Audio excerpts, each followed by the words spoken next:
Hi అండి అందరికీ. ఈరోజైతే ఒక కొత్త స్నాక్ గురించి అయితే వీడియోలో అయితే చెప్తానండి. కేవలం 10 నిమిషాల్లో ఇదైతే చేసుకోవచ్చండి. చాలా సింపుల్ అండి. ఈవినింగ్ పిల్లలు స్కూల్ నుంచి వచ్చేసరికి అయితే ఇలా చేసి పెట్టండి, చాలా ఇష్టంగా తింటారు. ముందుగా దీనికి కావాల్సినవి అయితే 2 ఎగ్స్ అండి. ఎగ్స్ని తీసుకొని ఒక గిన్నెలో అయితే రెండింటిని అయితే పగలగొట్టుకోండి. ఎగ్స్ తీసుకున్న తర్వాత వాటిలోకి అయితే ఇప్పుడైతే మనము ఇంగ్రీడియంట్స్ ఏమేమి కావాలో చూసేద్దామండి. ఇప్పుడైతే ఇదైతే శనగపిండి అండి. నేనైతే ఒక టేబుల్ స్పూన్ అయితే తీసుకున్నాను. 2 ఎగ్స్కి ఒక టేబుల్ స్పూన్ శనగపిండి అయితే తీసుకున్నాను.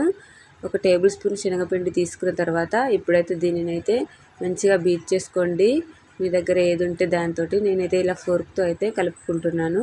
శనగపిండిలో అయితే ఉండలు ఏం లేకుండా ఇలా చాలాసేపు అయితే బీట్ చేసుకొని పక్కకు పెట్టుకోండి. ఇప్పుడు దీనిలోకి మనము కొత్తిమీర అండ్ సన్నగా కట్ చేసుకున్న ఉల్లిపాయలు, ఇంకా ఒక మిర్చి అయితే కట్ చేసుకొని వేసుకున్నాను. ఇదైతే మా పిల్లల కోసం చేశానండి.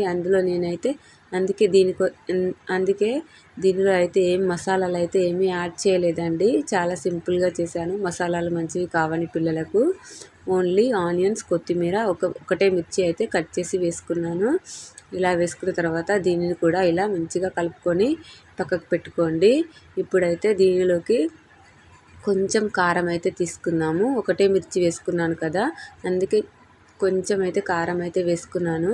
కారం కూడా వేసుకున్న తర్వాత ఇప్పుడు ఇందులోకి అయితే కొంచెం సాల్ట్ అయితే వేసుకుందాము. సాల్ట్ కూడా వేసుకున్న తర్వాత మళ్ళీ దీన్ని అయితే మంచిగా కలుపుకొని దీనినైతే ఇప్పుడైతే చూపిస్తాను చూడండి. పక్కకు పెట్టుకోండి. ఇలా కలుపుకున్న తర్వాత పక్కకు పెట్టేసుకొని ఇప్పుడైతే స్టవ్ ఆన్ చేసుకొని స్టవ్ పైన కడాయి అయితే పెట్టుకోండి. బాగా ఆయిల్ అవుతా అవసరం లేదండి, కొంచెమే వేసుకోండి. ఫస్ట్ అయితే బాగా పడిందండి, నేను తీసేసాను అందులో నుంచి. చూడండి, ఈ మిక్చర్ అయితే ఇది పక్కకు పెట్టుకున్నాం కదా, ఇలా తీసుకొని అలా వేసుకోవడమే. చూడండి, కొంచెం ఆయిల్ అయితే తీసుకోండి. ఆయిల్ తీసుకొని ఇప్పుడు ఇందులో చిన్న చిన్న పకోడీలాగా అయితే వేసుకోండి. అంతే అండి, చాలా సింపుల్ అండి, చాలా బాగుంటుంది.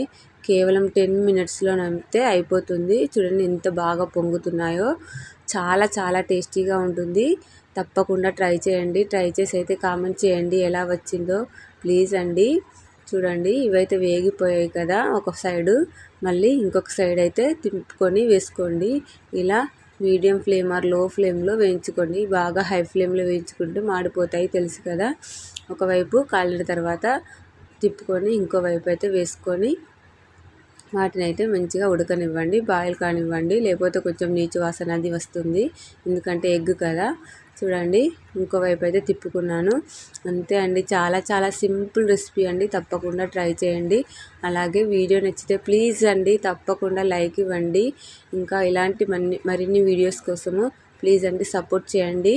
మీరు సబ్స్క్రైబ్ చేసుకొని లైక్ చేసుకుంటే నేను ఇంకా వీడియోలు చేయడానికైతే ట్రై చేస్తానండి. చూడండి ఎంత బాగా వచ్చాయో, చాలా ఫ్లఫీగా చాలా బాగుంటుందండి, ఆమ్లెట్ పకోడీలాగా. తప్పకుండా ట్రై చేయండి. ఓన్లీ 10 మినిట్స్లో అయితే అయిపోతుంది. అంతే అండి, ఇంకోవైపు కూడా తిప్పుకొని వేయించుకొని మొత్తం వేగాక బయటకు తీసేసుకోవడమే. అలాగే మిగిలిన వాటిని కూడా ఇలాగే వేసేసుకోండి. అంతే అండి. వీడియో నచ్చితే మాత్రం లైక్ ఇవ్వడం అయితే మర్చిపోకండి. చూడండి, అన్నీ ఇలానే వేసేసుకున్నాను. ఇప్పుడైతే మీకైతే ఒకటి తీసి చూపిస్తాను. చూడండి ఎంత బాగా వచ్చాయో, ఎంత ఫ్లఫీగా ఉన్నాయో. ఓకే అండి, వీడియో నచ్చితే మాత్రం లైక్ ఇవ్వడం అయితే మర్చిపోకండి.